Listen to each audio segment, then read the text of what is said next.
Hey everyone, Alex here, back with another video.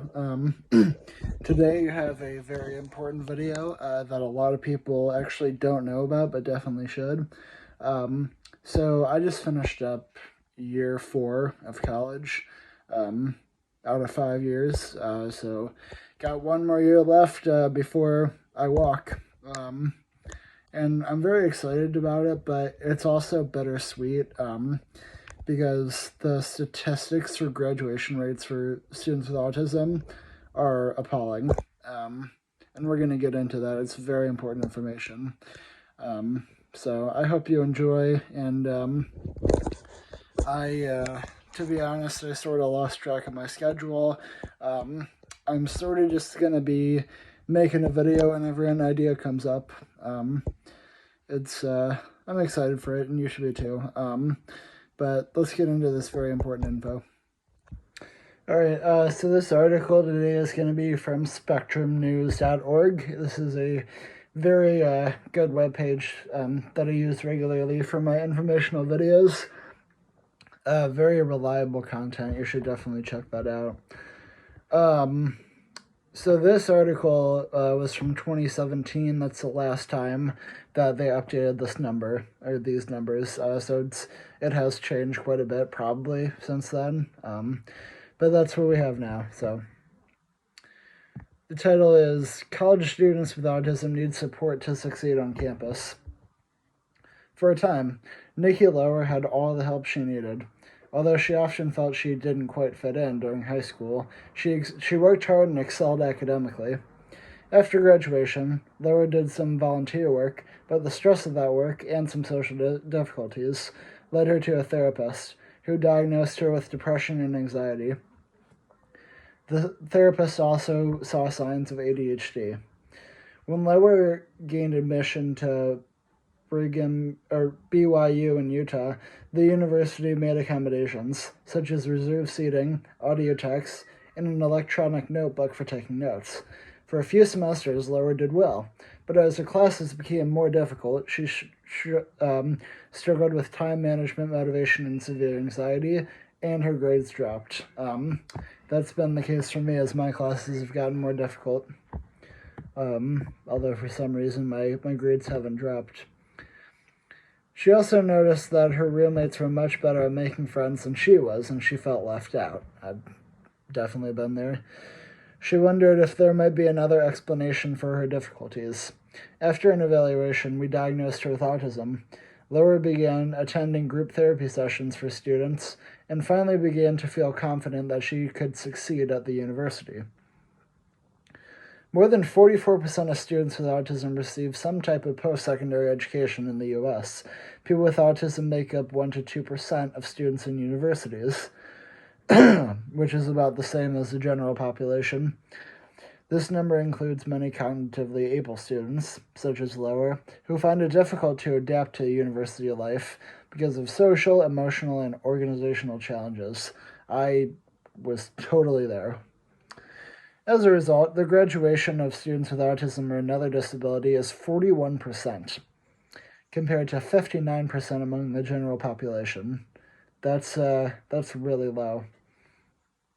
And understanding to the needs of students with autism, along with support for their difficulties, can go a long way toward helping them succeed in institutions of higher education. So this portion of the article goes into classroom concerns. Expert panels have identified mental health as a top priority for helping adults with autism.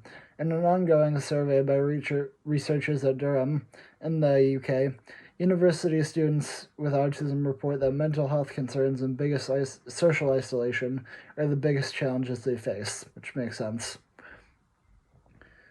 Like Lower, many adults with autism struggle with the organizational and planning skills that fall under the umbrella of executive function. These struggles become more problematic when young adults begin living apart from their parents. So that lack of pattern, so to speak, and need to adapt to classes with less structure than in high school. The sights and sounds of university dining halls, parties, and crowded campuses can overstimulate and overwhelm them. Fortunately, I did not have any personal problems with this. Those who have sensory difficulties may struggle to study or socialize in these environments. In large institutions, these problems can be missed by everyone, including the parents of these students, which is why it's definitely always important to keep in contact. Fortunately, solutions are at hand. In August, we published an analysis of 2 decades of client research from the Counseling and Psychological Services Center at BYU. Among these records are questionnaires that students filled out before and after therapy. The center follows standard evidence-based counseling approaches but has no unique protocol for students with autism, which is good because there's a very wide range there. The record suggests that before treatment, students with and without autism show comparable levels of psychological distress. They also report a similar degree of improvement after treatment. But to achieve those gains, those in the autism group take about twice as long.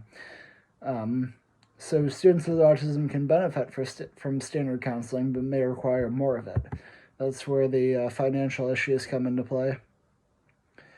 On social media, adults with autism responded to the results in force. Many of them said standard psychotherapy does not adequately meet the needs of people on the spectrum. Interesting. In some cases, they said, it's simply too short to be effective. One woman from the UK tweeted that she was given a maximum of 6 sessions, and the therapy did not help her. Researchers led by Jacqueline Rogers at Newcastle University in the UK are adapting a treatment called CUES for anxiety and autism for an adult population. Very helpful. This and other adapted approaches are likely to be even more helpful than existing services for college students with autism. So the final part of the article is called Safe Spaces. Many higher education providers offer support networks intended for people with autism, such as the group that Lower attended, as mentioned earlier. There are also a growing number of programs that help young adults with the condition transition from high school to vocational training or a university. That training is very helpful. Would have been helpful for me. For example, Utah Valley University, Utah's largest higher education institution, received a grant from a donor to jumpstart the Passages program for students. This program includes weekly skill-building meetings, recreational and social activities, and regular workshops for families. I think that's a fantastic idea. Universities can also adapt existing services to meet the needs of adults with autism. For instance, many institutions already provide aids for students with learning challenges. Some of these aides could be trained to be executive function coaches. Student mentors can also provide excellent support for students on the spectrum. Yes, they can. It may be possible to create safe spaces for taking exams and other activities, and our data suggests that extending treatment limits for people with autism can lead to substantial improvements associated with student failure. Generating the institutional willpower to improve support for students on the spectrum requires advocacy, creativity, and flexibility, of course. Administrators and others should take time to learn about students with autism and push for change. Autism is not rare. Every college has students with autism who can succeed with a little help. And that's exactly what I've done, so that's a wonderful finish by Spectrum News. Alright guys, that's going to do it for the video. I really hope you enjoyed this important information. And I hope that you'll be able to take away from this. And hopefully this will reach someone who is in charge of taking care of students with autism. And they'll be able to build off of the solutions mentioned in the article. Have a great day, guys.